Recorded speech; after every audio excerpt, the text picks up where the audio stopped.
Ne sommes-nous pas toutes et tous un peu conservateurs? Pas au sens classique du terme, bien entendu, mais plutôt à l'image de Pierre sur la montagne. Celui-ci veut capturer le moment, arrêter le temps. Maître, il est bon que nous soyons ici. Faisons 3 tentes.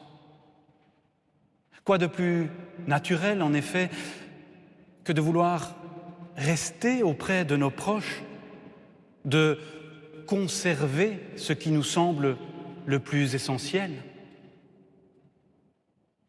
Juste avant de gravir la montagne, Jésus vient d'annoncer à ses disciples sa passion, ses souffrances, sa mort, en concluant par cette sagesse toute paradoxale, celui qui veut conserver sa vie la perdra.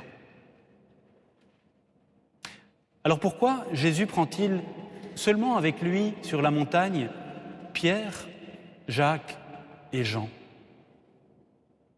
Précisément parce que ce sont les 3 disciples qui, tout au long de l'Évangile, auront du mal à entendre, à saisir une telle annonce. Ils veulent préserver, conserver leur vision de Dieu, celle d'un Messie triomphant, d'un roi de gloire. Jésus vient pourtant de l'annoncer. Il n'y a pas de vie vraiment ressuscitée sans une certaine mort assumée, sans un échec traversé.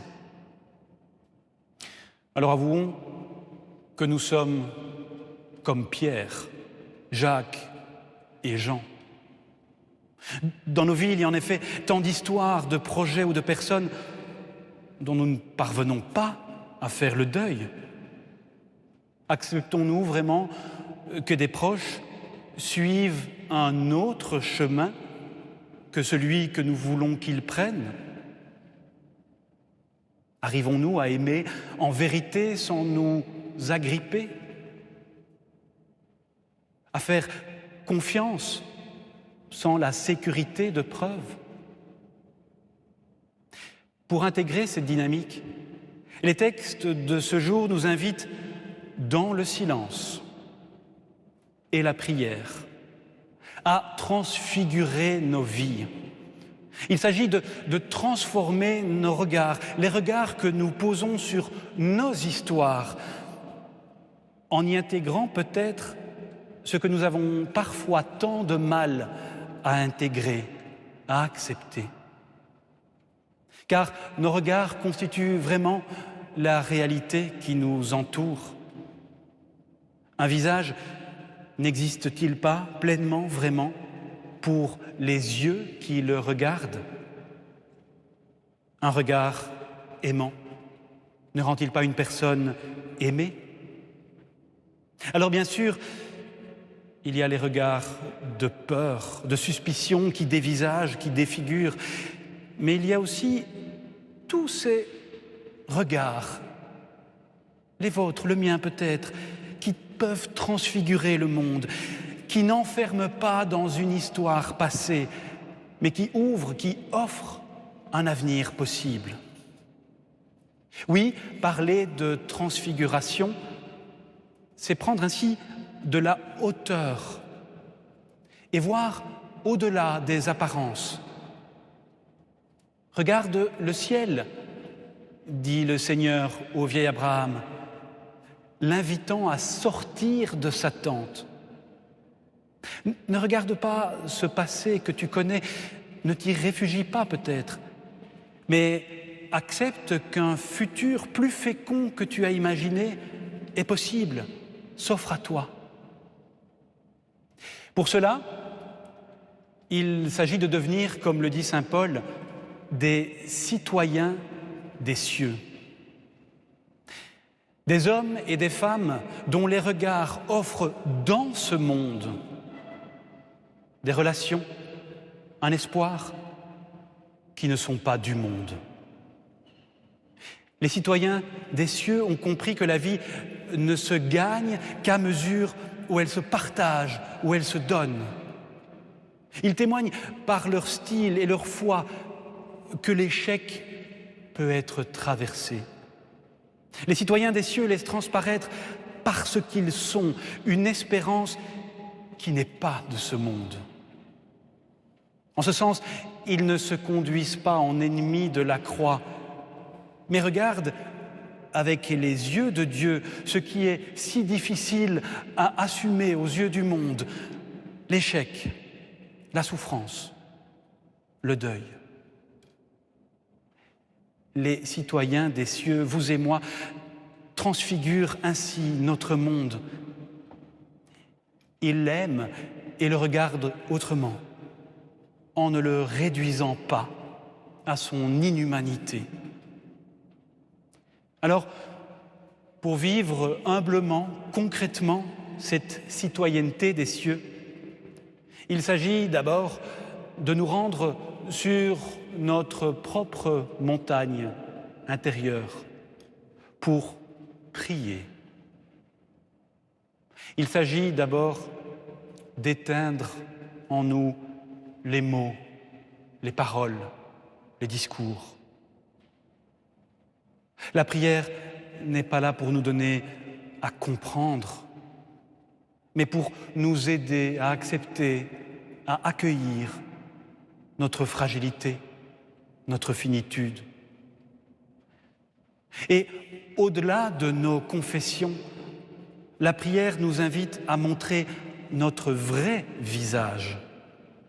Notre vrai visage à celui-là seul à qui nous pouvons le montrer et être transparents, à Dieu. Lorsque nous prions, il ne s'agit pas de parler, mais de laisser parler l'Esprit en nous. Une telle prière nous donnera alors la force de quitter ce à quoi nous nous accrochons ici-bas pour le redécouvrir autrement en Dieu.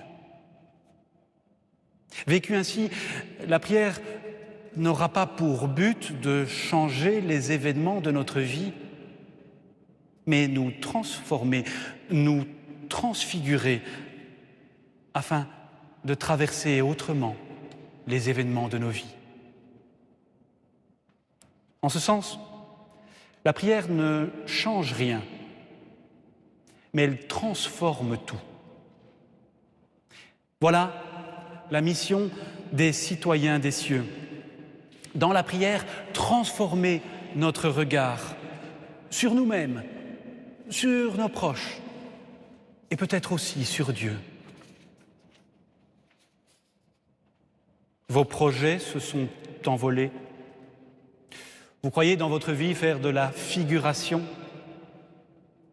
La tendresse a déserté peut-être votre foyer.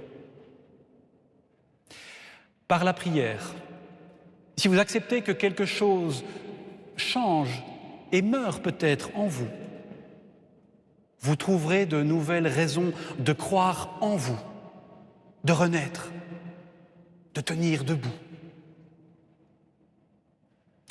Vos proches ne vous montrent peut-être plus leur vrai visage. Plus vous vous agrippez à eux, plus ils s'éloignent.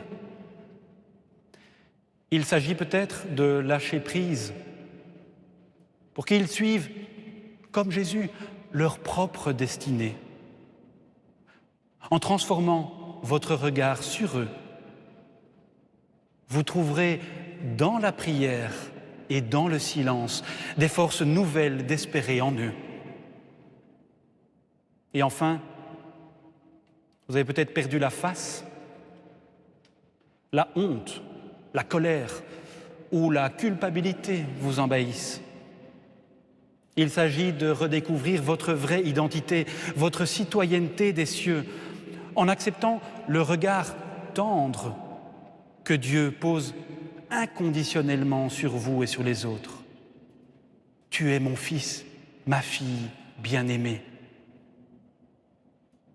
Le regard aimant de Dieu fera de vous une personne aimée. Et par votre prière, vous trouverez le courage d'aimer, et peut-être même de pardonner. Amen.